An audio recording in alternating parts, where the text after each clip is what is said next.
نحمده ونصلي على رسوله الكريم اما بعد فاعوذ بالله من الشيطان الرجيم بسم الله الرحمن الرحيم رب اشرح لي صدري ويسر لي امري واحلل عقدة من لساني يفقهوا قولي۔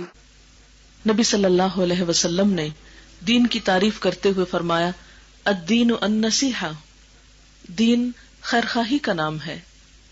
آپ سے پوچھا گیا کہ کس کے لیے خیرخواہی؟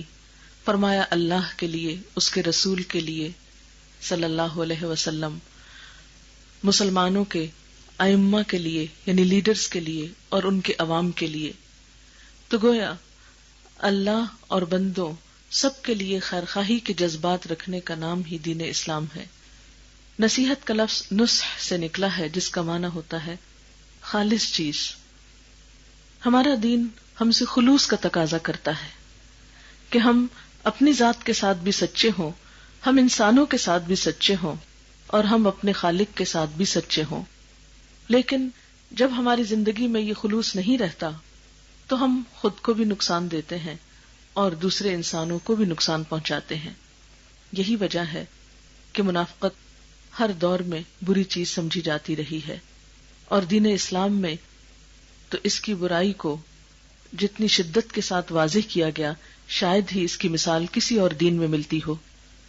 ہم عموماً زندگی میں یہ دیکھتے ہیں انسانوں کے ساتھ معاملہ کرتے ہوئے کہ بسا اوقات انسانوں کے دو رخ نظر آتے ہیں، اور اس کی شکایت عام طور پر لوگوں کو ہوتی ہے کہ لوگ جو کچھ نظر آتے ہیں وہ ہوتے نہیں۔ آپ کسی کے ساتھ معاملہ کر لیجئے، مثال کے طور پر آپ کسی کے ساتھ مل کر اگر کاروبار کرنا چاہتے ہیں تو جو چیز آپ کو زیادہ پریشان کرتی ہے وہ یہ کہ اس شراکت کا انجام کیا ہوگا، کیا جس شخص کے ساتھ میں کاروبار میں شریک ہو رہا ہوں وہ میرے ساتھ سنسیئر بھی ہے یا نہیں، کہیں مجھے دھوکہ تو نہیں دے گا۔ اسی طرح جب آپ کسی کے ساتھ شادی بیاہ کا کوئی رشتہ قائم کرنا چاہتے ہیں تو رشتوں کے لین دین میں بھی سب سے زیادہ فکر میں مبتلا کرنے والی بات یہی ہوتی ہے کہ جس شخص کے ساتھ میں ایسا تعلق قائم کرنے لگا ہوں، مثلاً اپنے بچوں کا، تو وہ بچہ یا بچی جس سے میں اپنی اولاد کا نکاح کرنے لگا ہوں، اس بچے یا بچی کے لیے کتنا سنسیئر ہوگا۔ اور اس بات کا خوف رہتا ہے کہ کہیں آج یہ لوگ جو کچھ نظر آتے ہیں کل یہ بدل تو نہیں جائیں گے۔ آپ کسی بھی انسان کے ساتھ معاملہ کرتے ہیں چھوٹی چھوٹی چیزوں میں، لیکن تھوڑی دن کے بعد آپ کو پتہ چلتا ہے کہ کوئی بھی شخص جو کچھ نظر آتا ہے وہ ہے نہیں، اور یہ مرض دن بدن ہمارے معاشرے میں بڑھتا چلا جا رہا ہے۔ یہ مرض ہمیشہ سے رہا ہے۔ آج ہمارا ایمان اور عمل اس معیار کا نہیں، لیکن اس کے باوجود ہمیں کبھی فکر نہیں ہوئی کہ کہیں ہمارے اندر تو کوئی چیز منافقت کی قسم کی نہیں۔ ہم کبھی بھی اپنا حساب اور جائزہ نہیں لیتے۔ تو آج کی شام ہم سب مل جل کر، میں اور آپ، اپنا اپنا سب جائزہ لیں، کیونکہ عام طور پر یہ ہوتا ہے کہ جب بھی ہم کوئی بات سنتے ہیں فوراً دوسروں کا سوچنے لگتے ہیں کہ یہ خامی کس کے اندر ہے اور یہ کس کے اندر ہے۔ لیکن اپنے ساتھ ہماری سنسیریٹی اور خلوص یہی ہے کہ ان سب چیزوں کو پڑھ کر اور سن کر ہم اپنا جائزہ لیں اور اس آئینے میں اپنے آپ کو دیکھیں کہ کہیں کوئی داغ ہمارے اوپر تو نہیں لگا ہوا۔ ہم دیکھتے ہیں کہ قرآن پاک میں نفاق اور اس سے بننے والے الفاظ 37 مرتبہ مختلف صورتوں میں بیان ہوئے ہیں۔ منافقین کا ذکر سورۃ البقرہ، آل عمران، التوبہ، الحشر، الاحزاب، الفتح، الحدید، انفال، المنافقون، النساء، العنکبوت اور التحریم میں ہے، اور منافقون کے نام سے پوری ایک سورت بھی قرآن پاک کے اندر موجود ہے۔ چونکہ منافقت انسان کی دنیا اور آخرت دونوں کے لیے نقصان دہ ہے، اسی لیے قرآن پاک کی بہت سی صورتوں میں اس کا تذکرہ بار بار ملتا ہے۔ نفاق کی دو بڑی قسمیں ہوتی ہیں، ایک تو ہوتا ہے اعتقاد یا عقیدے کی منافقت، اور ایک ہوتا ہے عملی منافقت۔ اعتقادی منافقت یا عقیدے کی منافقت یہ ہوتی ہے کہ انسان دل سے انکار کرے لیکن زبان سے اقرار کرے۔ مثلا دل میں وہ نہ اللہ تعالیٰ کو مانتا ہے نہ اس کے رسول کو مانتا ہے، لیکن صرف لوگوں کو بتانے کے لیے، دکھانے کے لیے کہ میں مسلمان ہوں، تاکہ مسلمانوں کو جو فائدے دنیا میں مل رہے ہیں وہ بھی میں حاصل کر سکوں، تو جیسا کہ آپ جانتے ہیں کہ آج کے دور میں تو مسلمانوں کو وہ عزت اور مقام حاصل نہیں، لیکن نبی صلی اللہ علیہ وسلم جب مدینہ میں موجود تھے تو خصوصاً جنگ بدر میں مسلمانوں کو زبردست قسم کی کامیابی نصیب ہوئی اور بہت سا مال غنیمت ہاتھ آیا. تو ایسے لوگ جن کو اسلام سے کچھ خاص دلچسپی نہ تھی، وہ صرف اس مال میں حصہ دار بننے کے لیے بظاہر مسلمان ہو گئے، اور آئندہ کے لیے بھی ان کو یہ نظر آ رہا تھا کہ مسلمان مدینہ میں اب ایک ابھرتی ہوئی قوت ہے، تو ہمارا مفاد اسی میں ہے کہ ہم اس کی ہاں میں ہاں ملائیں اور ان کے ساتھ شامل ہو جائیں محض دنیاوی مفادات کے لیے. وہ لوگ دل سے اللہ، رسول، کتابوں اور ایمان کی جو دیگر مقتضیات ہیں یا جو تقاضے ہیں ان کا انکار کرتے تھے، لیکن زبان سے اقرار کرنے کے باوجود دل سے انکار کرتے تھے. اور اس کے برعکس کچھ ایسے لوگ تھے جو کلمہ تو پڑھتے تھے، دل سے مانتے تھے، لیکن منافقت ان کے عمل میں پائی جاتی تھی. یہ جو عمل کی منافقت ہے یہ بھی ایک خطرناک چیز ہے. نبی صلی اللہ علیہ وسلم نے منافق کی پہچان کے لیے جتنی بھی نشانیاں بتائی ہیں ان میں سے کوئی بھی ہمیں دل کی نشانی نہیں بتائی، زبان اور عمل کی بتائی ہیں. کیوں؟ اس لیے کہ کوئی بھی شخص کسی کا دل چیر کر نہیں دیکھ سکتا کہ وہاں کیا ہے، وہاں ایمان ہے یا کفر ہے. لیکن کچھ علامتیں ایسی بتا دی، کچھ نشانیاں ایسی بتا دی کہ ہر شخص اپنے آپ کو پرکھ کر دیکھے، اپنے آپ کا جائزہ لے کہ کہیں اس کے اندر تو ایسی کوئی چیز نہیں ہے.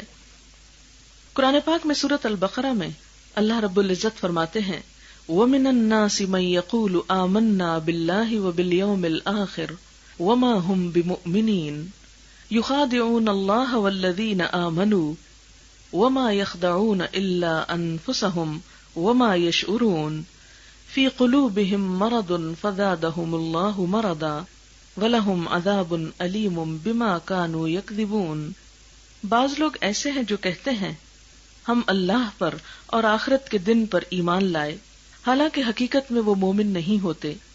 وہ اللہ اور ایمان لانے والوں کے ساتھ دھوکہ بازی کر رہے ہیں، مگر دراصل خود اپنے آپ ہی کو دھوکے میں ڈال رہے ہیں اور انہیں اس کا شعور نہیں.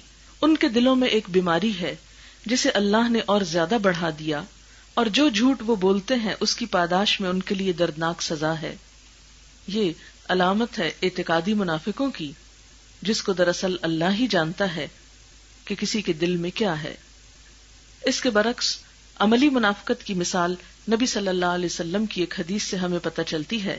آپ صلی اللہ علیہ وسلم نے فرمایا، بخاری کی روایت ہے، آیت المنافق ثلاث اذا حدث کذب واذا وعد اخلف واذا اؤتمن خان. منافق کی 3 نشانیاں ہیں. نمبر 1، جب بات کرے تو جھوٹ بولے. نمبر 2، جب وعدہ کرے تو خلاف ورزی کرے. اور نمبر 3، جب امانتی بنایا جائے یعنی اس کے پاس امانت رکھی جائے تو اس میں خیانت کر جائے. اور چوتھی علامت ایک اور حدیث سے پتہ چلتی ہے کہ جب جھگڑا کرے تو گالی گلوچ کرے، یعنی گندی زبان استعمال کرے، بیڈ لینگویج یوز کرے. اب آپ دیکھیے کہ ان میں سے ایک ایک نشانی کو دیکھتے ہیں. نمبر 1، جھوٹ بولنا. نبی صلی اللہ علیہ وسلم نے فرمایا کہ ایمان اور جھوٹ ایک دل میں جمع نہیں ہو سکتے. جھوٹ آتا ہے تو ایمان نکل جاتا ہے، اور ایمان جہاں ہو وہ جھوٹ نہیں آتا، وہاں وہ شخص جھوٹا نہیں ہو سکتا. اور جب انسان کی زندگی میں جھوٹ شامل ہو تو پھر سوچنا چاہیے کہ ہمارا ایمان کس قسم کا ہے. آپ دیکھیے کہ یہ منافق کی جتنی بھی علامتیں ہیں ان میں سے کوئی بھی علامت اور کوئی بھی عادت اور کوئی بھی خصلت ہمیں پسند نہیں ہو سکتی. مثلا جھوٹ بولنا اپنے لیے تو بسا اوقات ہم جائز سمجھتے ہیں، کیا کریں مجبوری ہے، لیکن کبھی یہ نہیں چاہیں گے کہ کوئی شخص ہمارے ساتھ جھوٹ بولے.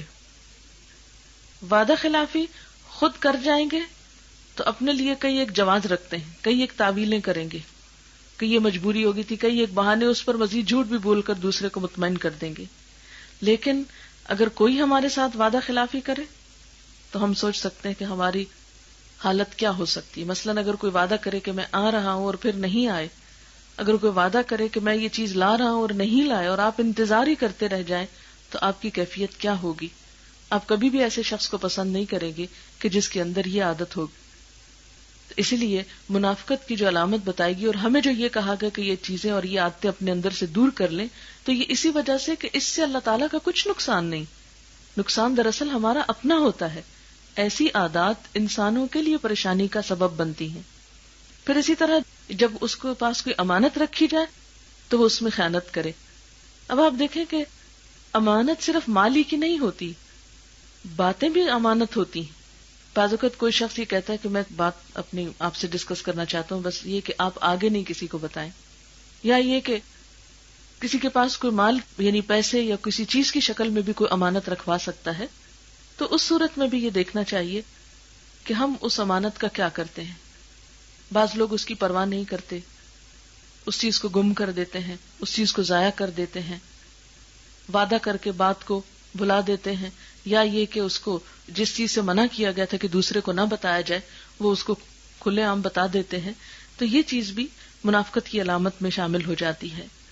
قرآن پاک میں اللہ تعالیٰ فرماتے ہیں واللہ یشہد ان المنافقین لکاذبون، اللہ گواہی دیتا ہے کہ یہ منافق قطعی جھوٹے ہیں.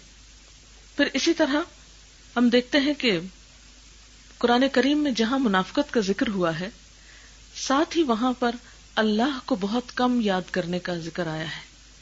کہ منافق جہاں جھوٹ بولتے ہیں وہاں ان کی ایک اور بہت اہم علامت یہ ہے کہ وہ اللہ کا ذکر نہیں کرتے، اللہ کو یاد نہیں کرتے. مثلا سورۃ النساء میں آتا ہے وَلَا يَذْكُرُونَ اللَّهَ إِلَّا قَلِيلًا، وہ اللہ کو بہت تھوڑا یاد کرتے ہیں. ایک اور جگہ پر آتا ہے یا ایھا الذین آمنوا، اے لوگو جو ایمان لائے ہو، لا تلہکم اموالکم ولا اولادکم عن ذکر اللہ، اے لوگو جو ایمان لائے ہو تمہارے مال اور اولادیں تمہیں اللہ کی یاد سے غافل نہ کریں. تو گویا منافقت کے علاج کے لیے کیا ضروری ہے؟ کثرت سے ذکر الہی. پھر اسی طرح منافق کی علامت جو جھوٹ بولنا بتائی گئی، تو اس کے لیے یہاں تک احتیاط کرنے کی ضرورت ہے کہ کسی کو ہنسانے کے لیے اور مذاق کرنے کے لیے بھی جھوٹ نہ بولا جائے. نبی صلی اللہ علیہ وسلم نے فرمایا اس آدمی کے لیے تباہی ہے جو باتوں باتوں میں اس لیے جھوٹ بولتا ہے کہ لوگوں کو ہنسائے، اس کے لیے ہلاکت ہے، اس کے لیے ہلاکت ہے. یعنی انسان دوسروں کو خوش کرنے کے لیے اپنی ہلاکت مول نہ لے. اچھا، اس سے کیوں منع کیا گیا؟ حالانکہ آپ سوچتے ہوں گے کہ کسی کا دل خوش کرنا بھی تو بہت بڑی نیکی ہے. ہاں، بہت بڑی نیکی ہے اور اس کے کئی ایک طریقے ہو سکتے ہیں، لیکن جھوٹ بولنے کا طریقہ استعمال نہیں کیا جا سکتا. کیوں؟ آپ کو وہ چرواہے کی کہانی بچپن سے پڑھائی گئی ہوگی اور آپ سب نے سن رکھی ہوگی کہ جس میں ایک چرواہا بکریوں کو چراتا ہے اور روز شور مچاتا ہے شیر آیا شیر آیا، اور گاؤں والے دوڑتے ہیں اس کی مدد کے لیے، ہنسنے لگتا ہے کہ نہیں میں تو مذاق کر رہا تھا. اور ایک دن حقیقت میں شیر آ گیا اور اس نے شور مچایا تو کوئی اس کے پاس نہیں پہنچا اور بالآخر اس کی موت آ گئی، یعنی شیر نے اس کو ہڑپ کر لیا. اب آپ دیکھیں کہ چھوٹی سی کہانی، اگرچہ یہ منافقت کی علامت کے طور پر تو نہیں پڑھائی جاتی ہمیں، لیکن ایک مشہور کہانی ہے. اس چھوٹی سی کہانی سے سبق یہی ملتا ہے کہ جھوٹ چاہے مذاق میں ہی کیوں نہ ہو، انسان کے اپنے ہی لیے نقصان دہ ہو سکتا ہے. پھر اسی طرح لڑائی جھگڑے میں گالی گلوچ کرنا یہ بھی منافقت کی علامت ہے. نبی صلی اللہ علیہ وسلم نے فرمایا کہ جب منافق جھگڑا کرتا ہے تو گالی دیتا ہے. گالی دینا جو ہے یہ انسان کے اپنی عزت اور وقار کے بھی خلاف ہے، انسان کی شخصیت کو نمایاں کرتا ہے. کیونکہ کوئی بھی شخص جس کی زبان پر اللہ کا ذکر ہو وہ یہ پسند نہیں کرتا کہ اس کی زبان گندے الفاظ بولے، کیونکہ زبان سے جو کچھ نکلتا ہے وہ اس کے اندر کی عکاسی کرتا ہے. ہم کسی کو اپنا دل کھول کر نہیں دکھا سکتے، لیکن جو بھی ہم بات کرتے ہیں وہ دراصل ہمارے اندر کا آئینہ ہوتی ہے کہ ہم اندر سے کیا ہیں، ہمارا دل کیسا ہے. آپ نے دیکھا ہوگا کہ جو لوگ مہربان ہوتے ہیں، دل سے کسی سے محبت کرتے ہیں، ان کی زبان سے بھی ویسی ہی بے اختیار اور بے ساختہ باتیں نکل رہی ہوتی ہیں، ان کو بناوٹ کرنے کی ضرورت نہیں رہتی. لیکن منافق کو دھوکہ دینے کے لیے، جھوٹ بولنے کے لیے ایک اپنے اوپر خول چڑھانا پڑتا ہے. وہ عام حالات میں تو جیسا ہوتا ہے، لیکن جو ہی کوئی اس کے ساتھ ناروا سلوک کرے اس وقت اس کی اصلیت کھل کر سامنے آ جاتی ہے اور وہ فوراً ہی گالی گلوچ پر اتر آتا ہے. لیکن جس کے دل میں ایمان ہو وہ جھگڑے کے موقع پر بھی اپنے آپ کو سنبھال کر رکھتا ہے، وہ زیادتی نہیں کرتا، وہ بری زبان استعمال نہیں کر سکتا۔ پھر اسی طرح قرآن پاک میں منافق کی ایک اور علامت یہ بتائی گئی کہ وہ عبادت میں سستی کا مظاہرہ کرتے ہیں، یعنی عبادت کا کوئی شوق نہیں ہوتا ان کو۔ قرآن پاک میں اللہ تعالیٰ کا فرمان ہے وَإِذَا قَامُوا إِلَى الصَّلَاةِ قَامُوا كُسَالَىٰ، جب وہ نماز کے لیے کھڑے ہوتے ہیں تو کسمساتے ہوئے کھڑے ہوتے ہیں، سستی کے مارے کھڑے ہوتے ہیں، نماز کو ایک بوجھ اور مصیبت سمجھ کر ادا کرتے ہیں۔ حضرت اسود بیان کرتے ہیں میں نے حضرت عائشہ رضی اللہ تعالی عنہا سے دریافت کیا کہ حضور اکرم صلی اللہ علیہ وسلم تہجد کے لیے کس وقت اٹھتے تھے؟ حضرت عائشہ فرماتی ہیں کہ جب مرغ اذان دیتا تو آپ بیدار ہو جاتے، پھر فرماتی ہیں کہ آپ اچھل کر اٹھتے، یعنی سستی کے مارے نہیں اٹھتے تھے، نماز کا جب وقت ہوتا تو ایک دم اٹھ جایا کرتے تھے۔ اور یہاں پر یہ نہیں کہا گیا کہ آپ تہجد کے لیے اٹھ کر جاتے، بلکہ یہ بتایا گیا کہ تہجد کے لیے ایک دم اچھل کر اٹھتے تھے، یعنی جو ہی ان کے کان میں اذان کی آواز آتی تو فوری طور پر اپنا بستر چھوڑ دیتے تھے۔ اب ہم اپنے آپ کو دیکھ سکتے ہیں کہ فجر کی اذان ہوتی ہے تو ہمارا حال کیا ہوتا ہے۔ اول تو یہ کہ اذان کی آواز ہی کم سنائی دیتی ہے، اور اگر الارم لگا دیں اذان کی بجائے تو بھی ہم اس کو بند کر کے پہلو بدل کے پھر سو جاتے ہیں اور کم ہی اٹھنا گوارا کرتے ہیں۔ کبھی کبھار تم فجر کی نماز قضا ہو سکتی ہے، لیکن ایک عادت اور روٹین کے طور پر ایک سچے مومن کی قضا نہیں ہو سکتی۔ اب دیکھیں کہ جس شخص کو اللہ تعالیٰ سے محبت ہو، پھر یہ کیسے ہو سکتا ہے کہ وہ اس کی عبادت کے لیے شوق سے نہ آئے، کیونکہ نماز تو اللہ تعالیٰ کی ملاقات کا نام ہے۔ اور دوست جس سے محبت ہوتی، کیونکہ ہم سب اللہ کی محبت کے دعوے کرتے ہیں، جس سے محبت ہوتی ہے اس سے ملاقات کے لیے ہم کتنے شوق سے اٹھتے ہیں۔ اب اس کا تجربہ آپ یوں کر سکتے ہیں کہ آپ گھر میں بیٹھے ہوئے ہیں، اچانک آپ کے کسی عزیز دوست کا فون آتا ہے تو آپ کیا کرتے ہیں؟ بیٹھے رہ جاتے؟ نہیں، ایک دم اچھل کے اٹھتے ہیں۔ اگر پتہ چلتا ہے کہ کوئی باہر دروازے پہ آ گیا تو آپ سب کام چھوڑتے ہیں اور بھاگتے ہیں کہ کون آیا۔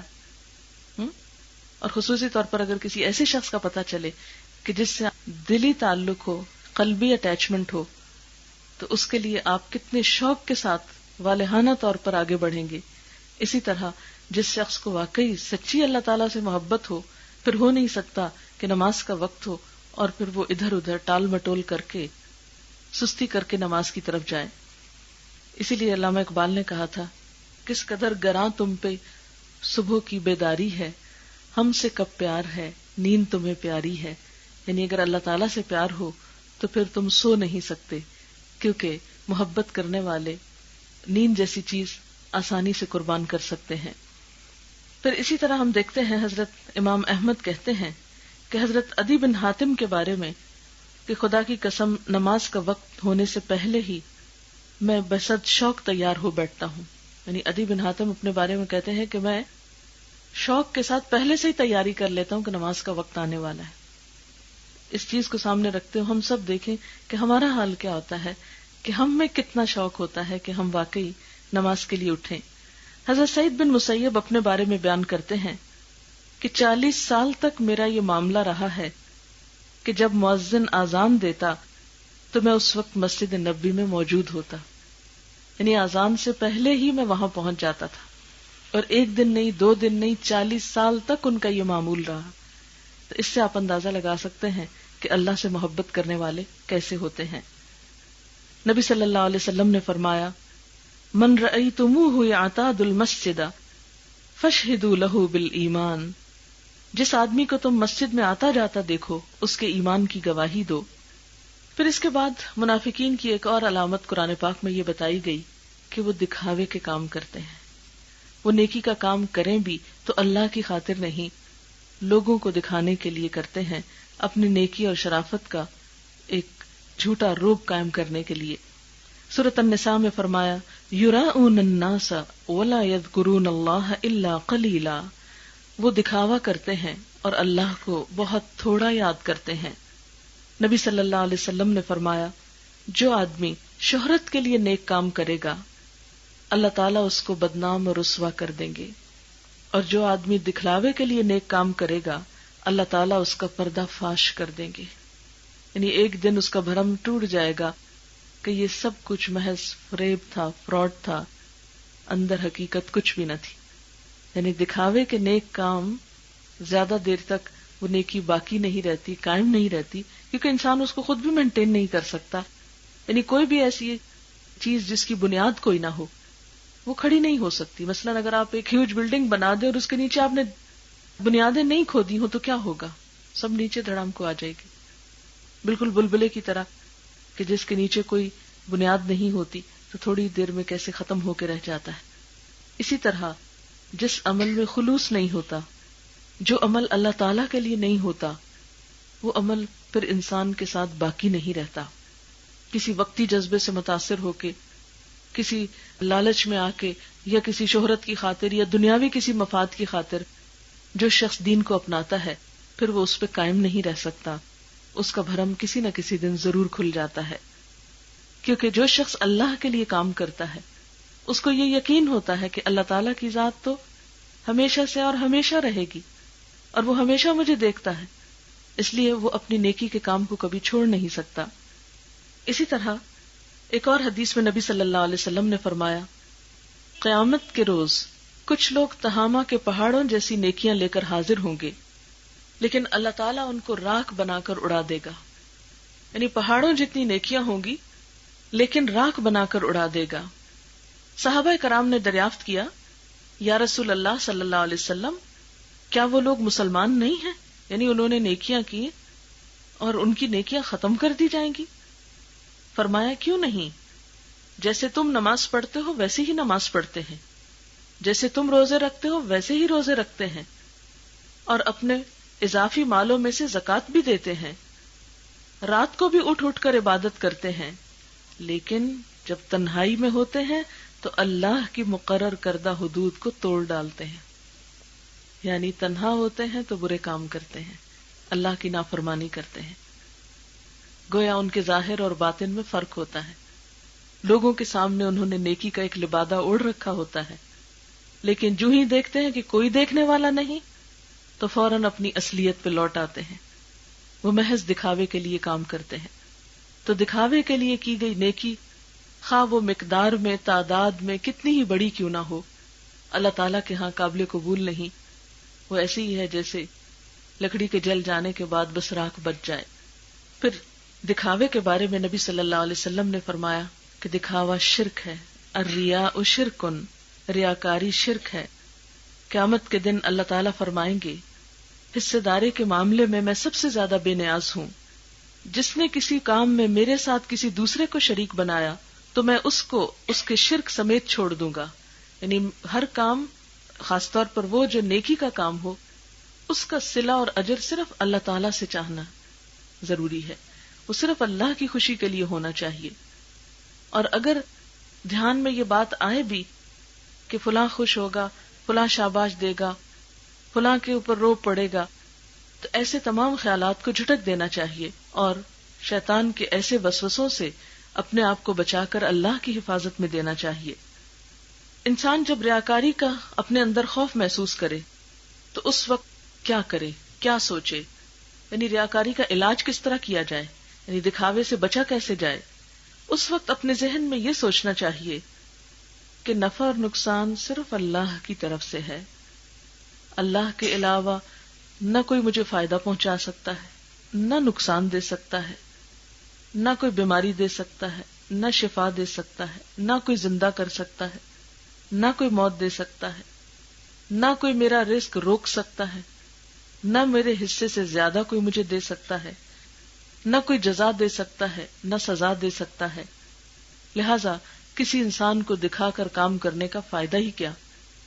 جب اصل فائدے کا مالک اللہ ہے تو پھر بندوں کو خوش کرنے کے لیے کام بھلا کیوں کیا جائے؟ پھر اسی طرح نبی صلی اللہ علیہ وسلم نے صحابہ کرام کو یہ دعا بھی سکھائی، اللہم انی اعوذ بک ان اشرک بک شیئا وانا اعلم واستغفرک مما لا اعلم. اردو میں اس کا ترجمہ ہے، اے اللہ میں اس بات سے تیری پناہ مانگتا ہوں کہ جانتے بوجھتے کسی چیز کو تیرا شریک ٹھہراؤں، اور جس گناہ کا مجھے علم ہی نہیں اس کی بھی میں مغفرت چاہتا ہوں. کیونکہ کچھ گناہ تو انسان کے علم میں ہوتے ہیں اور کچھ اس کو پتہ ہی نہیں ہوتا. اور بسا اوقات ریاکاری بھی ایسی چیز ہے کہ انسان کو خیال تک نہیں گزرتا، بعد میں خیال آتا ہے کہ یہ میں نے کیوں کیا، یہ میں نے کیوں سوچا کہ میرے اس کام سے فلاں خوش ہو جائے۔ اور آپ دیکھیے کہ جب انسان ریاکاری کرتا ہے، دکھاوے کے لیے نیکی کا کام کرتا ہے، اور جب لوگوں کی تعریف کی خاطر کام کرتا ہے اور لوگ تعریف نہیں کرتے تو انسان ڈسہارٹ ہوتا ہے اور آئندہ کے لیے نیکی سے جاتا رہتا ہے۔ اس کے برعکس جو شخص اللہ کی خاطر کام کرتا ہے اور اس کی جزا اور صلہ اللہ سے چاہتا ہے، ایسے شخص کی نیکی کی دوڑ میں پھر کوئی سستی نہیں آتی، اور وہ ہر حال میں، دن ہو یا رات ہو، لوگوں کا مجمع ہو یا تنہائی ہو، اپنی نیکی سے غرض رکھتا ہے اور اللہ کے راستے میں چلتا چلا جاتا ہے۔ حضرت حسن بصری اپنے لیے یوں دعا کیا کرتے تھے، اللہم انی اعوذ بک من الریاء والسمعہ، اے اللہ میں ریاکاری اور شہرت کے شر سے تیری پناہ مانگتا ہوں۔ اور بعض روایات میں یوں بھی آتا ہے، اللہم اغفر لی ریائی وسمعتی، اللہ ریا اور شہرت کی خاطر کوئی کام جو میں نے کیا ہو اس میں تو مجھے بخش دینا۔ لیکن ہمیں تو کبھی اس طرح کی دعا مانگنے کا بھی خیال نہیں آتا، اس لیے کہ اس بات کا بھی احساس کم ہی ہوتا ہے کہ کوئی چیز اللہ تعالیٰ کو ناپسند ہو۔ پھر اسی طرح جیسے پہلے بھی میں نے عرض کیا کہ منافق کی ایک علامت یہ ہوتی ہے کہ وہ اللہ کے ذکر میں کوتاہی کرتے ہیں، اللہ کے ذکر کو پسند نہیں کرتے۔ جیسے کہ نماز کے لیے وہ سستی کے مارے آتے ہیں۔ نماز بھی دراصل کیا ہے؟ جیسا کہ قرآن پاک میں آتا ہے، اقم الصلاۃ لذکری، نماز میری یاد کے لیے قائم کرو۔ نماز اللہ کی یاد کا ایک طریقہ ہے۔ جیسے ہم کسی انسان کو یاد کرتے ہیں تو کیا کرتے ہیں؟ فون کر لیتے ہیں یا ملنے چلے جاتے ہیں۔ تو بالکل اسی طرح جن لوگوں کے دل میں اللہ کی محبت ہوتی، وہ ملاقات کے لیے ایک خاموش جگہ چاہتے ہیں، اور خاموش جگہ جائے نماز ہی ہو سکتی ہے کہ جس میں انسان ہر قسم کی باتیں چھوڑ کر صرف اللہ تعالیٰ سے ہم کلام ہوتا ہے۔ لیکن منافقین کو نماز سے کوئی دلچسپی نہیں ہوتی، اور اس کی بھی بنیادی وجہ ہے کہ اللہ سے محبت ہی نہیں، تو نماز کس لیے؟ پھر فرمایا کہ وَلَا يَذْكُرُونَ اللَّهَ إِلَّا قَلِيلًا، اور وہ اللہ کو بہت کم یاد کرتے ہیں۔ نبی صلی اللہ علیہ وسلم نے فرمایا، یہ منافق کی نماز ہے کہ وہ سورج کو دیکھتا رہتا ہے، جب غروب کے قریب ہو جاتا ہے یعنی زرد پڑنے لگتا ہے تو کھڑے ہو کر 4 رکعت کے ٹھونگے مار لیتا ہے اور ان میں اللہ کو کم ہی یاد کرتا ہے۔ یعنی خاص طور پر عصر کی نماز تاخیر سے پڑھنا اور بہت لیٹ کر کے پڑھنا جب سورج غروب ہونے کے قریب ہو، تو یہ بھی منافقت کی علامت بتائی گئی۔ ایک بندہ مومن کی تصویر قرآن پاک میں یوں ملتی ہے کہ وہ کثرت سے اللہ کو یاد کرتا ہے۔ قرآن پاک میں اللہ تعالیٰ فرماتے ہیں، فَاذْكُرُونِي أَذْكُرْكُمْ، تم مجھے یاد کرو میں تمہیں یاد کروں گا۔ پھر اسی طرح ایک اور جگہ پر فرمایا، الذین یذکرون اللہ قیاما وقعودا وعلی جنوبہم، وہ لوگ جو اللہ کا ذکر کرتے ہیں کھڑے ہو کر، بیٹھ کر اور لیٹ کر، ہر حال میں اللہ کو یاد کرتے رہتے ہیں۔ سورۃ الاحزاب میں اللہ تعالیٰ فرماتے ہیں، والذاکرین اللہ کثیرا والذاکرات، اور کثرت سے اللہ کا ذکر کرنے والے مرد اور عورتیں۔ تو گویا مومن تو اللہ کا ذکر ہر حال میں کرتا ہے، کثرت سے کرتا ہے، کیونکہ اللہ تعالیٰ قرآن پاک میں فرماتے ہیں، یا ایھا الذین آمنوا اذکروا اللہ ذکرا کثیرا، اے لوگو جو ایمان لائے ہو، اللہ کو کثرت سے یاد کرو، بہت زیادہ یاد کرو۔ لیکن منافق، اسے اللہ کے ذکر سے کوئی دلچسپی نہیں ہوتی۔ کثرت سے یاد کرنے کا مطلب کیا ہے؟ کہ نمازوں کے علاوہ بھی دیگر اذکار کی پابندی کی جائے۔ اس میں ہم دیکھتے ہیں کہ نبی صلی اللہ علیہ وسلم نے صبح سے لے کر شام تک مختلف پیش آنے والے حالات کے بارے میں ہمیں دعائیں سکھائی ہیں۔ مثلاً صبح اٹھنے پر کیا دعا پڑھی جائے، ٹوائلٹ جاتے ہوئے کون سی دعا پڑھی جائے، باہر نکل کر کیا پڑھی جائے، کھانا کھانے سے پہلے کیا ذکر کیا جائے، بعد میں کیا ذکر کیا جائے۔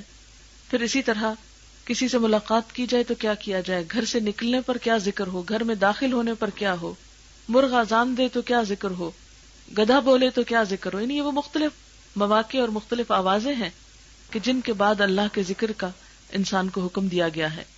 پھر اسی طرح نماز پڑھنے کے بعد بھی اللہ کے ذکر کا حکم ہے، یعنی سلام پھیرنے کے بعد ایک دم انسان جائے نماز طے کر کے نہ اٹھ جائے، بلکہ مزید کچھ وقت اللہ کو یاد کرے اور آہستہ آہستہ اس حالت سے باہر نکلے۔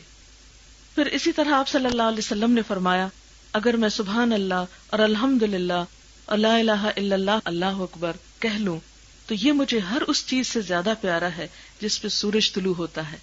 یعنی مخصوص اوقات کے اذکار کے علاوہ چلتے پھرتے سبحان اللہ، الحمدللہ، اللہ اکبر، لا الہ الا اللہ یہ ذکر کرتے رہنا چاہیے۔ ایک اور روایت میں آتا ہے کہ ایک شخص نے پوچھا کہ سب سے اچھی نماز کس کی، روزہ کس کا، حج کس کا؟ تو آپ صلی اللہ علیہ وسلم نے فرمایا کہ جو ان میں سب سے زیادہ اللہ کو یاد کرے۔ یعنی سب عبادات کی روح ہی دراصل کیا ہے؟ اللہ کا ذکر کرنا اور اس کو یاد کرنا۔ اور اسی طرح نماز میں بھی دراصل اللہ کو یاد کرنا مقصود ہے، لیکن ہم دیکھتے ہیں کہ عام طور پر ہماری نمازیں کیا ہوتی ہیں کہ ہم اللہ اکبر کہہ کے کھڑے ہوتے ہیں اور سلام پھیرتے ہیں تو یاد نہیں ہوتا کہ رکعتیں کتنی پڑھی اور اس میں کیا پڑھا۔ اگر کبھی پلٹ کر پیچھے سوچیں کہ ہم نے پہلی رکعت میں کون سی سورت پڑھی تھی اور دوسری میں، تو ہم بھول چکے ہوتے ہیں کیونکہ توجہ نہیں ہوتی، اور ایک روٹین میں چند ایک مخصوص صورتیں پڑھتے رہتے ہیں۔ بعضوں کا صرف قل هو اللہ پڑھنے سے ہی نماز ختم کر دیتے ہیں، اور اس طرح اس میں کوئی خشوع و خضوع نہیں آتا، کوئی روح نہیں آتی۔ اگر مختلف آیتیں قرآن پاک کی یاد کی جائیں اور مختلف موقعوں پر مختلف آیات کو پڑھا جائے تو اس سے بہت مدد ملتی ہے، کیونکہ اس میں انسان کی توجہ نماز میں زیادہ ہوتی ہے۔ پھر اسی طرح منافقین کی ایک اور صفت قرآن پاک میں یہ بتائی گئی کہ وہ مخلص اہل ایمان کا مذاق اڑاتے ہیں۔ اللہ تعالیٰ فرماتے ہیں، اللہ تعالیٰ ان دولت مند مگر کنجوس منافقوں کو خوب جانتا ہے جو برضا اور رغبت دینے والے اہل ایمان کی مالی قربانیوں پہ باتیں چھانٹتے ہیں اور ان لوگوں کا مذاق اڑاتے ہیں جن کے پاس اس کے سوا کچھ نہیں جو وہ اپنے اوپر مشقت برداشت کر کے دیتے ہیں۔ اللہ ان کا مذاق اڑاتا ہے اور ان کے لیے دردناک سزا ہے۔ یعنی اس دور کے منافقین کا طریقہ یہ تھا کہ مخلص صحابہ جو بعض اوقات اپنے مالی حالت میں بہت کمزور ہوتے تھے تو ان کا مذاق اڑایا کرتے تھے کہ تمہیں دین نے کیا دیا، تم اتنی نمازیں پڑھتے ہو اور اتنی قربانیاں کرتے ہو لیکن تمہارا حال تو نہیں بدلا۔ اور آج بھی ہم دیکھتے ہیں کہ افسوس کے ساتھ کہنا پڑتا ہے کہ بسا اوقات ہم دین کے نام پر ایسے لطیفے ایجاد کرتے ہیں۔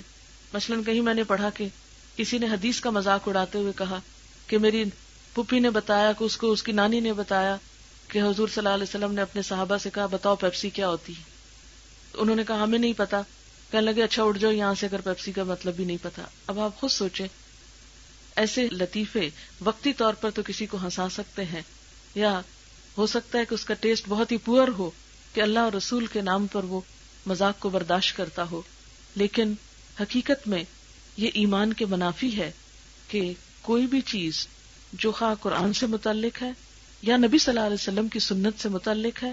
داڑھی کیا ہے؟ نبی صلی اللہ علیہ وسلم کا طریقہ ہے، آپ کی سنت ہے۔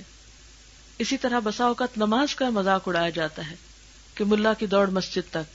اسی طرح بعض اوقات اور دین کے جو شاعر ہیں ان کا مذاق اڑایا جاتا ہے، اور خصوصی طور پر آج ہم دیکھتے ہیں کہ مسلمان اپنی ہی کمزوریوں کی وجہ سے بہت پستی کا شکار ہیں، دنیا بھر میں پٹ رہے ہیں، اور عموماً یہ نہیں دیکھا جاتا کہ ہمارا قصور کیا ہے، ہماری غلطی کیا ہے۔ ہم بعض اوقات اسلام کو بلیم کرنے لگتے ہیں کہ ہمیں مسلمان ہو کر کیا حاصل ہوا، اور اگر اسلام سچا دین ہوتا تو آج دنیا میں مسلمانوں کی یہ شامت نہ آتی۔ بات یہ ہے کہ اسلام تو سچا دین ہمیشہ سے ہے، جب بھی کسی نے سچائی کے ساتھ اس کو اپنایا تو اسے ضرور عزت ملی، اور اگر کسی نے اس کے اصولوں پر عمل ہی نہیں کیا، صرف کلمہ پڑھ لیا اور صرف ظاہر میں مسلمان کہلائے اور عمل میں ایک چیز مسلمانوں جیسی نہ ہو، تو پھر آپ خود سوچیں کہ ایسے لوگوں کی مدد اللہ تعالیٰ بھلا کیوں کرے۔ اگر ہم ہی جہالت میں سب سے آگے ہوں، کرپشن میں آگے ہوں، دھوکہ دینے میں آگے ہوں، تو پھر اللہ کی رحمت کہاں سے آئے۔ آج ہم میں سے بہت سے لوگ جو یورپ اور امریکہ وغیرہ جاتے ہیں تو واپس آ کر ان کی امانت، دیانت اور سچائی کے تعریفوں کے پل باندھتے رہتے ہیں، لیکن جب خود امانت کا وقت آتا ہے، جب خود سچ بولنے کا وقت آتا ہے تو سب باتیں بھول جاتے ہیں۔ وہاں ہوتے ہیں تو لائن میں کھڑے ہوتے ہیں، اپنے ملک میں آ کر سب لائنیں بھول جاتی۔ یہ جو دوہرے رویے ہیں کہ وہاں جا کر ہمارا معاملہ کچھ ہوتا ہے، واپس آ کر اپنے ملک میں کچھ اور ہوتا ہے، ہم اس کو کیا کہیں گے؟ یہ دو رخا پن دراصل کیا ہے؟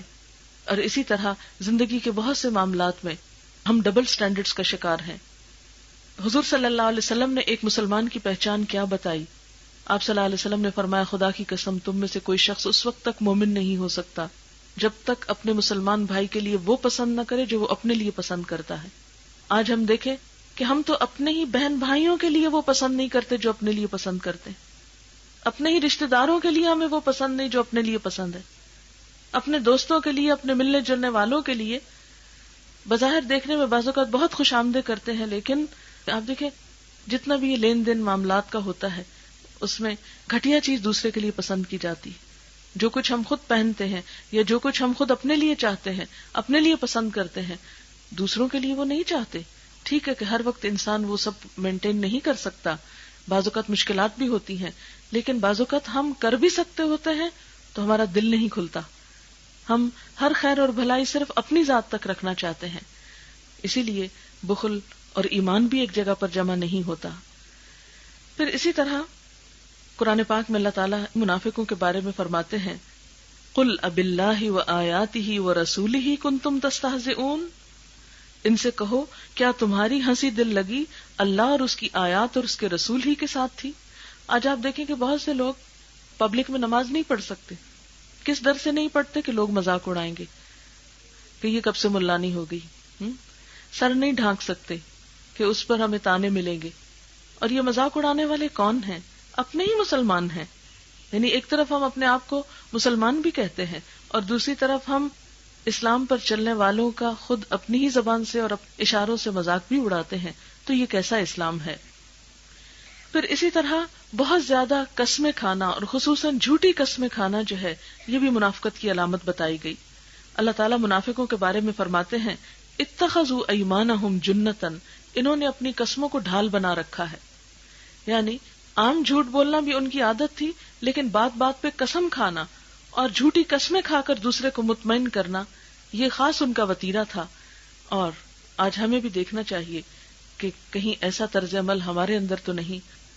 آپ کسی بازار میں جائیں، بسا اوقات سودا بیچتے وقت قسمیں کھا کر کہیں گے خدا کی قسم اتنے کی خرید بھی نہیں، حالانکہ معاملہ وہ نہیں ہوتا، اور دن میں ایسی پتہ نہیں کتنی قسمیں کتنے گاہکوں کے ساتھ کھا چکے ہوتے ہیں. تو یہ کسی مسلمان کی شان نہیں ہو سکتی اور نہ ہی اس کا طریقہ ہو سکتا ہے. پھر اسی طرح بزدلی اور چھوٹی چھوٹی بات پر گھبرا اٹھنا اور کسی بھی قربانی کے لیے تیار نہ ہونا یہ بھی منافقت کی علامت بتائی گئی. پھر اسی طرح منافقوں کا ایک عام طریقہ یہ تھا کہ وہ خوب افواہیں پھیلاتے تھے. نبی صلی اللہ علیہ وسلم نے فرمایا کسی شخص کے جھوٹا ہونے کے لیے اتنا ہی کافی ہے کہ وہ ہر سنی سنائی بات کو آگے پہنچا دے. اس سے کیا ہوتا ہے؟ لوگوں کا مورائل ڈاؤن ہوتا ہے کہ انسان ایک بات سنے آدھی اپنے پاس سے ملائے اور محض اپنی اہمیت جتانے کے لیے لوگوں کو طرح طرح کی ایسی خبریں دے کہ جس سے ایک سنسنی پھیلے یا لوگوں کو ایک خوف میں مبتلا کیا جائے یا ہراس کیا جائے. یہ کسی مسلمان کی عادت نہیں ہو سکتی. ان چیزوں سے بھی پرہیز کرنا ضروری ہے. اسی طرح منافق کی ایک علامت یہ بھی بتائی گئی کہ ان کو تقدیر پر بہت اعتراض ہوتا ہے. عام طور پر کیا کہتے ہیں کہ جب اللہ نے سب کچھ لکھ دیا تو پھر ہمیں کچھ کرنے کی کیا ضرورت ہے؟ اگر ہماری قسمت میں جنت لکھی ہے تو ہم پہنچ جائیں گے، کچھ کرنے کی ضرورت کیا ہے؟ پھر اسی طرح اگر فلاں شخص کو خودکشی سے ہی مرنا تھا تو اس کا حساب کیوں ہے، اس کی پکڑ کیوں ہے؟ اللہ نے خود ہی تو لکھ دی اس کی موت کہ خودکشی سے ہوگی، اب وہ بیچارہ کیا کرے؟ اور یہ بھول جاتے ہیں کہ اللہ نے اس کو عقل بھی دے کر پیدا کیا تھا اور اچھے برے کی پہچان بھی دی تھی. تو یہ منافقت کی علامت بتائی گئی کہ ان کو تقدیر پر اعتراض ہوتا ہے اور اللہ تعالیٰ کے فیصلوں پر راضی نہیں ہوتے. نبی صلی اللہ علیہ وسلم نے مومن کی علامت یہ بتائی، فرمایا مومن کا معاملہ بھی خوب ہے، اس کا ہر حال ہی بہتر ہوتا ہے. اگر خوشی نصیب ہو تو شکر گزار ہوتا ہے اور یہ اس کے لیے بہتر ہوتی ہے، اور اگر تکلیف پہنچے تو صبر کرتا ہے اور وہ اس کے لیے بہتر ہے، اور یہ مقام مومن کے سوا کسی کو نصیب نہیں ہوتا. حضرت عمر بن خطاب کہتے ہیں اللہ کی قسم مجھے اس سے کوئی فرق نہیں پڑتا کہ میں غریبی میں وقت گزاروں یا امیری میں، میرے لیے مال و دولت کا ہونا یا نہ ہونا برابر ہے. کیوں؟ ان کی کیفیت یہ کیوں تھی؟ اس لیے کہ ان کے دل غنی تھے، ان کے دلوں میں ایمان تھا، ان کی نگاہیں کہیں اور تھیں. انہیں معلوم تھا کہ جو کچھ آج ہمارے پاس ہے وہ بہت جلد چلا جانے والا ہے، اس لیے اس کے پیچھے بھاگنا اور اس کی وجہ سے اپنے آپ کو بڑی چیز سمجھنا یہ محض دھوکے کے سوا کچھ نہیں. پھر اسی طرح منافقین کی ایک اور علامت بتائی گئی کہ وہ لوگوں کی عزت پر حرف زنی کرتے رہتے ہیں. یعنی اپنی محفلوں میں بیٹھ کر لوگوں کی بری باتیں بیان کرتے ہیں اور لوگوں کے اوپر تنقید اور لوگوں کی عیب جوئی کرتے رہتے ہیں. آج آپ دیکھیں کہ عموماً ہمارے ہاں بھی یہی چیزیں پائی جاتی ہیں کہ جہاں کچھ لوگ جمع ہوتے ہیں وہاں کوئی نہ کوئی ایسا شخص زیر بحث آ جاتا ہے جو اس مجلس میں نہیں ہوتا اور پھر خوب اس کو لتاڑتے ہیں. خاندانوں کے آپس کی میل ملاقات کے وقت بھی آپ دیکھیں کہ مجلسیں اس چیز سے خالی نہیں ہوتی. اسی طرح عام طور پر جو گیٹ ٹوگیدر ہوتے ہیں اس میں بھی بسا اوقات وہ لوگ ڈسکس ہوتے رہتے ہیں کہ جن سے کوئی تعلق نہیں ہوتا یا جن سے کوئی غرض اور واسطہ نہیں ہوتا، اور بسا اوقات محض سنی سنائی باتوں پر دوسروں کی خبر لی جاتی ہے. ایسا کرنا کسی مسلمان کی شان نہیں ہو سکتی. منافق کی ایک اور علامت یہ بتائی گئی کہ وہ نماز با جماعت سے پیچھے رہتے ہیں. یہ نماز با جماعت مردوں کے لیے ہے، لیکن یہ منافقوں کی علامت میں سے ایک ہے. آپ صلی اللہ علیہ وسلم نے فرمایا کہ اس ذات کی قسم جس کے قبضے میں میری جان ہے، میں نے پختہ ارادہ کر لیا تھا کہ میں نماز کھڑی کرنے کا حکم دوں، پھر خود پیچھے رہ کر ان لوگوں کی خبر لوں جو ہمارے ساتھ عشاء کی نماز میں شریک نہیں ہوئے. ایک اور روایت میں آتا ہے کہ پھر ان سمیت ان کے گھروں کو آگ لگا دوں، کیونکہ کوئی بھی سچا مومن ہونے کے بعد پھر وہ جماعت کی نماز سے پیچھے نہیں رہ سکتا تھا. اب یہاں پر آپ دیکھیں کہ قرآن پاک میں اللہ تعالیٰ فرماتے ہیں کہ آپ رحمت للعالمین ہیں، آپ محبت کرنے والے اور شفقت کرنے والے تھے، لیکن منافقین کے لیے اتنے سخت الفاظ آپ نے بیان فرمائے. یہی وجہ ہے کہ پتہ یہ چلتا ہے کہ وہ لوگ صرف اپنے اسلام کے دکھاوے کے طور پر پھر مسجد میں حاضر ہوا کرتے تھے. یہی وجہ ہے کہ نماز قضا کرنے کی تو کوئی بات اس دور میں نہیں ملتی کہ کوئی شخص جو خود کو مسلمان کہتا پھر وہ نماز پڑھتا نہیں تھا. یہ الگ بات تھی کہ وہ دیر سے آتے، آخر میں پہنچتے، سستی کے مارے آتے، اور پھر بعض اوقات کوئی چھوٹے موٹے بہانے کر کے نہ بھی آتے. تو ایسی صورت میں نبی صلی اللہ علیہ وسلم نے ان کے بارے میں بہت سخت الفاظ فرمائے. پھر اسی طرح زمین میں فساد پھیلانا، لوگوں کے اندر بگاڑ پیدا کرنا، لوگوں کو باہم لڑانا جھگڑانا، یہ بھی منافقت کی ایک صفت بتائی گئی. پھر اسی طرح منافقت کی بڑی اور واضح علامت یہ ہے کہ ظاہر اور باطن کا بہت تضاد ہوتا ہے.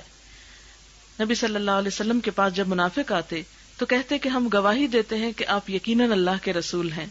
اللہ تعالیٰ فرماتے ہیں ہاں اللہ جانتا ہے کہ تم ضرور اس کے رسول ہو، مگر اللہ گواہی دیتا ہے کہ یہ منافق قطعی جھوٹے ہیں.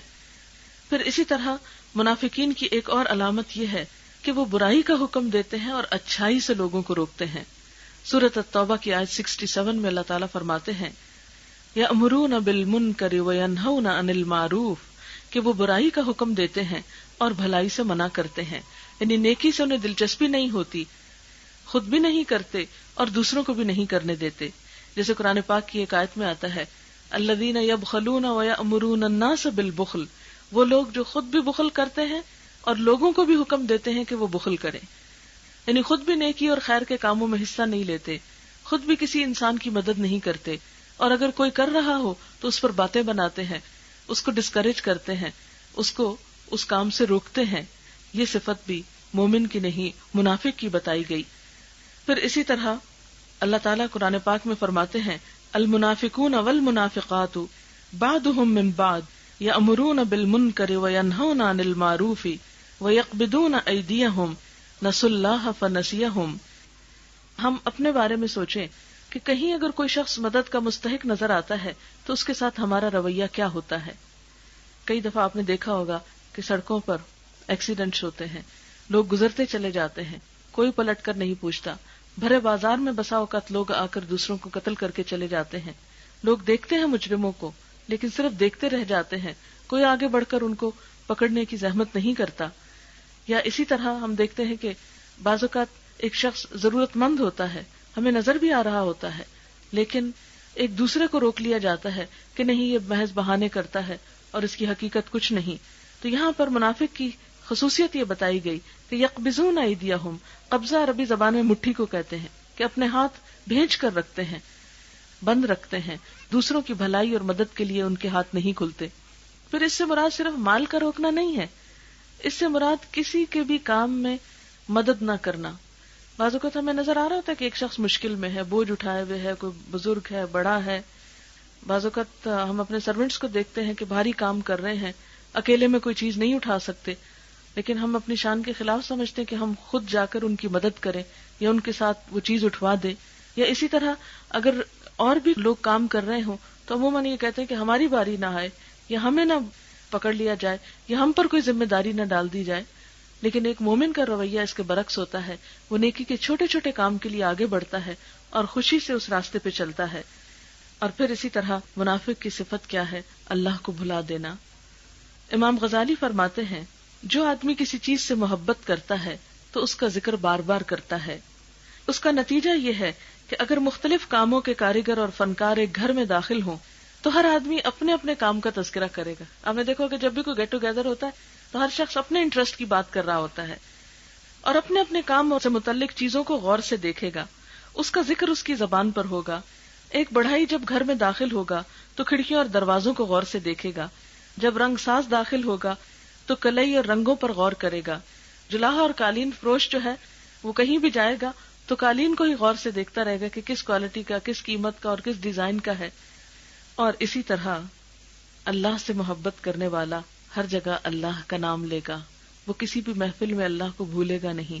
لیکن ہمارا حال کیا ہوتا ہے کہ کہیں بھی اللہ کا نام لیتے ہوئے ہمیں جھجک آتی ہے کہ لوگ کیا کہیں گے کہ یہ شخص دیوانہ ہے. کبھی سوچا جائے کہ ہمیں اللہ کا نام لیتے ہوئے شرم کیوں آتی ہے آخر؟ کیا وہ ہستی وہ نہیں کہ جو ہمیں عدم سے وجود میں لایا، جس نے ہمیں بے مثال جسم دیا، بہترین طریقے سے ہمیں سننے دیکھنے والا بنایا، جس نے اتنا اونچا آسمان اٹھایا، جس نے اس میں ستاروں جیسی چیز پیدا کر کے اس کو خوبصورت بنایا، جس نے یہ بادل اٹھائے جو بارش برساتا ہے، جس نے یہ وسیع سمندر پیدا کیا؟ کیا وہ ہستی اس لائق نہیں کہ اس کا ذکر کیا جائے؟ کیا وہ اس قابل نہیں کہ اس کو ہر جگہ بڑا ہی سمجھا جائے؟ کیا واقعی اس کا نام ایسی چیز ہے کہ جسے لیتے ہوئے ہم کو شرم آئے؟ نہیں آنی چاہیے. اس لیے کہ جس چیز کی بڑائی ہمارے دل میں ہوتی ہے اس کا نام تو ہم فخر سے لیتے ہیں. آپ دیکھیں کہ جو لوگ مال کی بڑائی میں مبتلا ہوتے ہیں وہ اس بات کو بہت انجوائے کرتے ہیں کہ ہر جگہ اپنے مال کے تذکرے کریں. اسی طرح کسی بھی چیز کا جب کسی انسان کو زوم ہوتا ہے یا اس چیز سے وہ امپریس ہوتا ہے یا اس چیز کی بڑائی محسوس کرتا ہے تو خوشی اور شوق سے اس کا نام لیتا ہے. لیکن ہم اپنے بارے میں دیکھیں کہ جب اللہ تعالیٰ کا ذکر کرنے کی باری آتی ہے تو ہم جھجک جاتے ہیں. اور بنیادی وجہ یہ ہے کہ ہم نے یہ سمجھ رکھا ہے کہ شاید اللہ کا ذکر کرنا چند مخصوص لوگوں کا کام ہے، یہ شاید مولویوں کا کام ہے یا مسجد والوں کا کام ہے کہ وہ اللہ کا نام لیا کریں اور باقی دنیا کے کاروبار ہماری مرضی کے مطابق چلیں. حالانکہ اس زمین کو اللہ نے بنایا ہے، ہمیں بھی اسی نے پیدا کیا ہے، اسی کی طرف سے ہم آئے ہیں. رزق وہ دیتا ہے. جتنی بھی کھانے پینے کی چیزیں ہیں اگر ہم غور کریں کہ کہاں سے آتی ہیں، اگر وہ پانی نہ برسائے تو زمین پہ پانی نہ ملے، اگر وہ پھل نہ اگائے تو ہم خود سے اپنی فیکٹریوں میں یہ پھل نہیں بنا سکتے. کیا آج تک اورنج جیسا ایک عام پھل جو ہم کثرت سے استعمال کرتے ہیں، کیا کسی نے کسی فیکٹری میں ایسا کچھ بنا کے دکھایا؟ جو جوسز فیکٹریوں سے بن کے آتے ہیں ان کا ٹیسٹ اور ان کا اثر آپ دیکھیں، اور جو کچھ اللہ تعالیٰ اپنی زمین سے اگاتا ہے اس کو دیکھیں. تو جو رب اتنا زبردست ماہر ہے، اتنا زبردست خلاق عظیم ہے، اس کا نام لیتے ہوئے ہم کو شرم آئے. اب دیکھیں کہ دنیا کے سائنٹسٹ کے نام، فلاسفرز کے، تھنکرز کے، اسکالرز کے، رائٹرز کے نام ہم اتنے فخر سے لیتے ہیں، اور اگر ان کی کوئی کتاب پڑھ رکھی ہو تو اس پر بھی بہت فخر کرتے ہیں اور ہر جگہ کوٹ کرتے ہیں اور ایک دوسرے کو اپنی بڑائی جتاتے ہیں کہ میں نے فلاں اسکالر کو پڑھا، فلاں رائٹر کو پڑھا، فلاں کتاب پڑھی. لیکن ہم جب اللہ کی کتاب کی بات کرتے ہیں تو ہم اس کے نہ پڑھنے میں بعض اوقات فخر محسوس کرتے ہیں کہ نہیں، میں نے تو نہیں پڑھی، یا شاید ہمیں ضرورت نہیں ہے اس کی. تو یہ سب طرز عمل کیا بتاتا ہے کہ دراصل اللہ کی بڑائی نہیں ہے ہمارے دل میں. اسی وجہ سے ہم مغرب کے انداز و اطوار سے متاثر ہوتے ہیں، انہی کے طور طریقے اختیار کرتے ہیں، اسی میں اپنی بڑائی سمجھتے ہیں اور یہ بھول جاتے ہیں کہ رزق دینے والا اللہ ہے، یہاں بھیجنے والا ہمیں اللہ ہی ہے اور واپسی بھی ہماری اسی کی طرف ہے. چلے اگر صرف اتنی بات ہوتی کہ یہاں آنا ہی کافی تھا تو بات ختم ہو جاتی. لیکن اب مشکل یہ ہے کہ صرف یہاں آنا ہی نہیں اور صرف یہاں رہنا ہی اسی پر بات بس نہیں، بلکہ اس کے بعد ہم سب کی واپسی بھی ہے.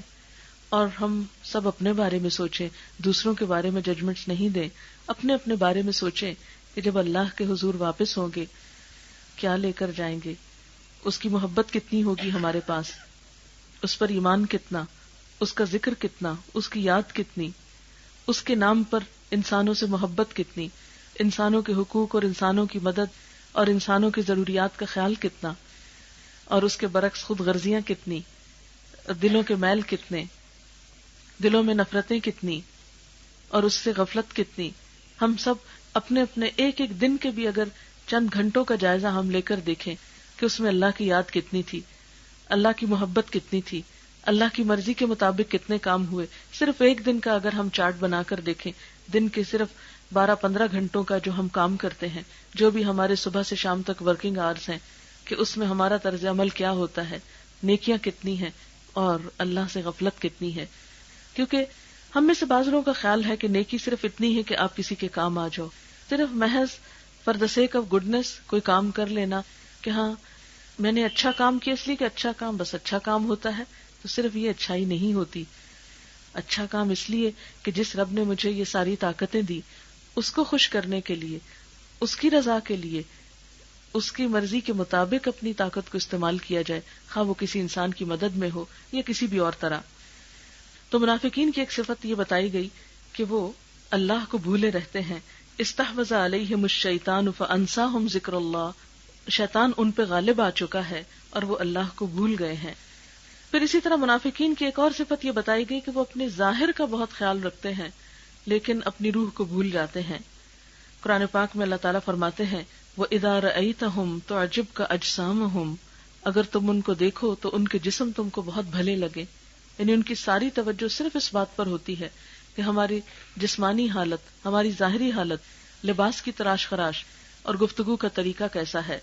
وَإِن يَقُولُوا تَسْمَعْ لِقَوْلِهِمْ, اور اگر وہ بات کریں تو تم ان کی باتیں سنتے رہ جاؤ. كَأَنَّهُمْ خُشُبٌ مُّسَنَّدَةٌ, لیکن حقیقت میں یہ لکڑی کے تختے ہیں. یعنی ان کے اندر کوئی انسانی جذبات اور احساسات نہیں, ان کے اندر کوئی شعور نہیں, سمجھ نہیں. ان کی ساری توجہ صرف مادی چیزوں کی طرف ہے اور روح کے تقاضے اور ضروریات کو بھول چکے ہیں. پھر اسی طرح ان کی گفتگو میں تکبر پایا جاتا ہے, اپنی بڑائی, سیلف پریز, اور اپنے منہ میاں مٹھو بننا اور اپنی ہی تعریفیں دوسروں کے سامنے کرنا اور اپنے آپ کو بڑی چیز سمجھنا. اور آخری صفت یہ بتائی گئی کہ ان کے اندر دین کی سمجھ بوجھ کم ہوتی ہے. وَلَكِنَّ الْمُنَافِقِينَ لَا يَفْقَهُونَ, کہ منافق سمجھ نہیں رکھتے, اگر رکھتے ہوتے تو ہمیشہ کی پائیدار زندگی کو اس فانی زندگی پر ترجیح دیتے.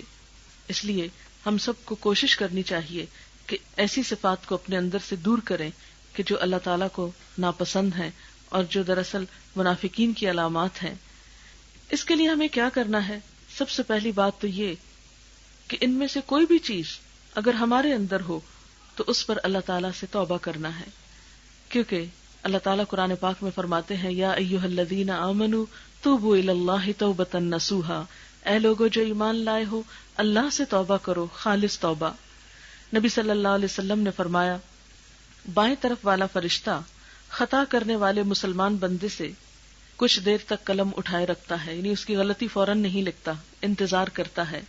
اگر وہ شرمندہ ہو جائے اور اللہ سے معافی مانگ لے تو لکھتا ہی نہیں, ورنہ پھر ایک برائی لکھ لی جاتی ہے.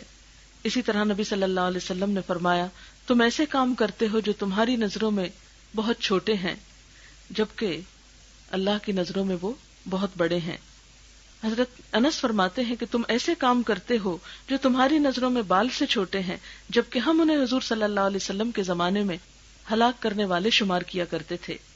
اسی طرح ابن مسعود فرماتے ہیں مومن اپنے گناہوں کو یوں دیکھتا ہے جیسے وہ ایک پہاڑ کے دامن میں بیٹھا ہو اور ڈرتا ہو کہ اس پر گر نہ پڑے, اور منافق اپنے گناہوں کو ایسے دیکھتا ہے کہ ایک مکھی ہے جو اس کے ناک پہ بیٹھ گئی, پھر اس نے اپنے ہاتھ کے اشارے سے بتایا کہ یوں وہ مکھی کو اڑا دیتا ہے. یعنی مومن اپنی غلطیوں کا احساس کرتا ہے, اعتراف کرتا ہے اور خود کو گناہگار حقیقت میں سمجھتا ہے, جبکہ منافق خود کو غلطی پر بھی نہیں سمجھتا اور اس کو احساس بھی نہیں ہوتا کہ وہ غلط کر رہا ہے, اور اپنے گناہوں کو وہ معمولی چیز سمجھ کر ان میں دلچسپی لیے رکھتا ہے. نبی صلی اللہ علیہ وسلم نے فرمایا گناہوں کو حقیر سمجھنے والی باتوں سے بچو. گناہوں کو حقیر سمجھنے والوں کی مثال ان لوگوں کی ہے جو ایک وادی کے دامن میں اترے, ایک آدمی ایک لکڑی اٹھا لایا, دوسرا ایک لکڑی لایا, حتیٰ کہ اتنی لکڑیاں جمع ہو گئیں کہ ان سے انہوں نے ایک الاؤ تیار کر لیا اور اس پر انہوں نے کھانا تیار کیا. اسی طرح انسان ایک ایک گناہ چھوٹا سمجھ کے کرتا رہتا ہے, یہ تو چھوٹی سی بات ہے, میں کون سا ہر وقت جھوٹ بولتا ہوں, ایک بول لیا تو کیا ہوا, میں کون سا ہر وقت غیبت کرتا ہوں، ایک کر لی تو کیا ہوا؟ حالانکہ غیبت اور جھوٹ تو بڑے گناہوں میں سے جن کو معمولی سمجھ کے کر لیتے ہیں، لیکن چھوٹی چھوٹی چیزیں، مذاق میں کسی کا دل دکھانا، کسی کے اوپر اشارے سے ہنسنا، کسی کو کسی طرح دھوکہ دینا، یہ چھوٹی چھوٹی چیزیں عام روزمرہ زندگی میں. اور سب سے بڑی بات یہ کہ ہر وہ لمحہ جس میں ہم اللہ کے ذکر سے غافل ہوتے ہیں، قیامت کے دن ہمارے لیے حسرت بن جائے گا. تو ان چیزوں کے بارے میں عموماً انسان جب ان کو چھوٹا سمجھ کے کرتا چلا جاتا ہے، وہ کہتا ہے ابھی تو میں چھوٹا ہوں، ابھی تو میں جوان ہوں، ابھی تو میری بہت زندگی پڑی ہے اور بڑے ہو کر توبہ کر لوں گا. تو نہیں، یہ چھوٹی چیزیں جب جمع ہو جائیں تو بہت زیادہ ہو جاتی. آپ دیکھیں کہ سال میں 365 دن ہوتے، اگر ہر روز ہم صرف ایک گناہ بھی کریں، اور ایک گناہ کو آپ ایک پتھر سے تشبیہ دیں، مثلاً ایک پتھر کا ٹکڑا ہے اور گھر کے ایک کنارے پہ روز ایک پتھر پھینکتے رہیں، تو آپ دیکھیں گے کہ سال کے 365 دنوں میں کتنے پتھر جمع ہو جائیں گے. اور اگر 20-30 سال ہماری زندگی ہے تو اس میں آپ دیکھیں کہ روز کا صرف ایک پتھر پھینکے تو وہ ایک ڈھیر لگ جائے گا. تو اسی طرح قیامت کے دن انسان جب اللہ تعالیٰ کے حضور حاضر ہوگا تو اس وقت اس کو ہوش آئے گی کہ میں کیا کچھ اٹھا کر لے آیا ہوں اپنے ساتھ، اور میں نے اس پر توبہ بھی نہیں کی. اس لیے گناہوں کو حقیر سمجھنے کی بجائے اور ان چیزوں کو معمولی سمجھنے کی بجائے ان کی شدت کو محسوس کرنا چاہیے. صحابہ کرام اس بات کی فکر کرتے تھے کہ ہمارے اندر نفاق کی کوئی ادنا سی صفت بھی نہ ہو، کیونکہ قرآن پاک میں منافقین کا انجام بہت برا بتایا گیا. ارشاد باری تعالیٰ ہے ان المنافقین فی الدرک الاسفل من النار، کہ منافق جہنم کے سب سے نچلے گڑھے میں ہوں گے. روایات میں آتا ہے کہ جہنم کے 3 درجے ہیں، سب سے نچلے میں منافق ہوں گے، اس سے اوپر کافر ہوں گے، اور اس سے اوپر وہ مسلمان ہوں گے جو اپنی بدعمالیوں کی سزا بھگتنے کے لیے کچھ عرصے کے لیے جہنم میں جائیں گے، اور پھر جب وہ اس میں سے صاف ہو جائیں گے تو پھر نکال کر جنت میں ان کو لے جایا جائے گا. فرمایا ان المنافقین فی الدرک الاسفل من النار، منافق جہنم کے سب سے نچلے گڑھے میں ہوں گے. ولن تجد لهم نصیرا، اور تم ان کے لیے ہرگز کوئی مددگار نہ پاؤ گے.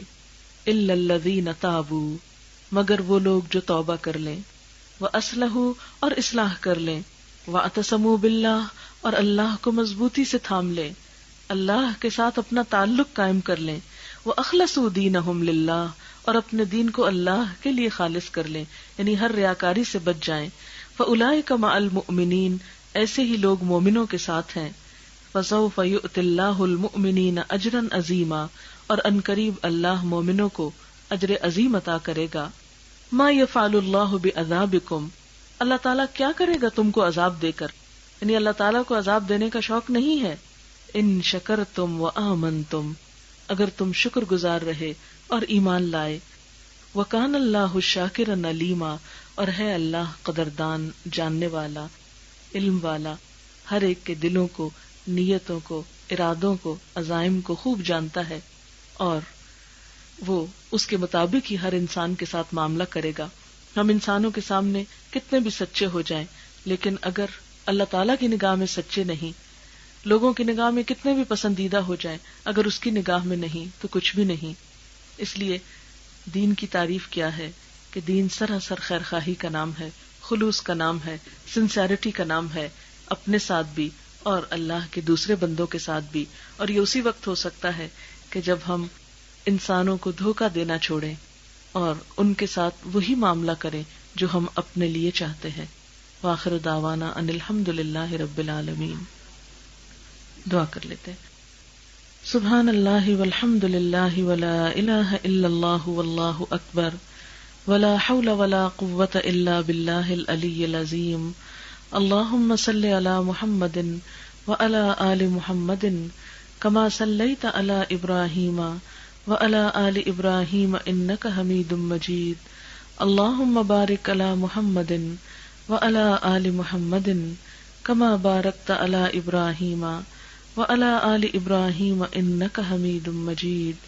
ربنا آتنا فی الدنیا حسنۃ وفی الآخرۃ حسنۃ وقنا عذاب النار.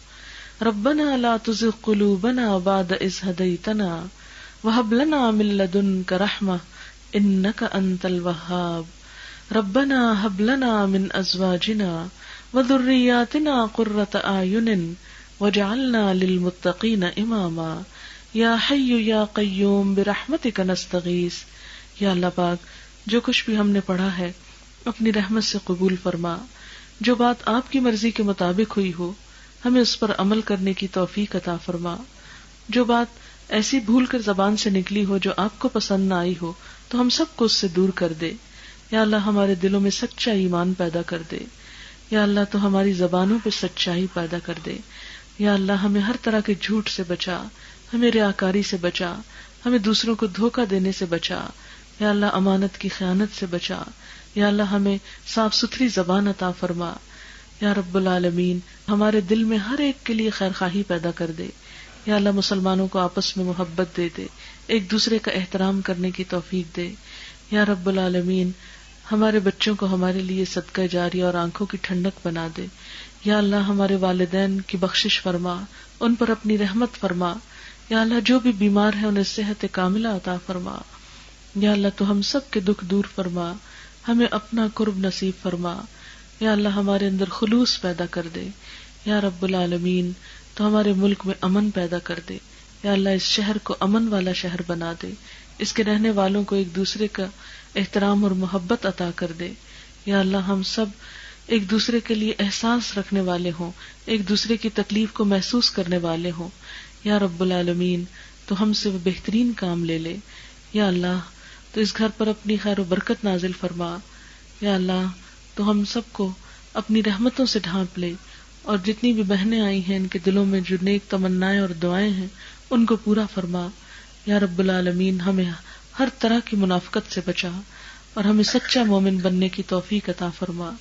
ربنا تقبل منا انک انت السمیع العلیم وتب علینا انک انت التواب الرحیم، وصلی اللہ تعالی علی خیر خلقہ محمد وعلی آلہ واصحابہ واہل بیتہ اجمعین برحمتک یا ارحم الراحمین۔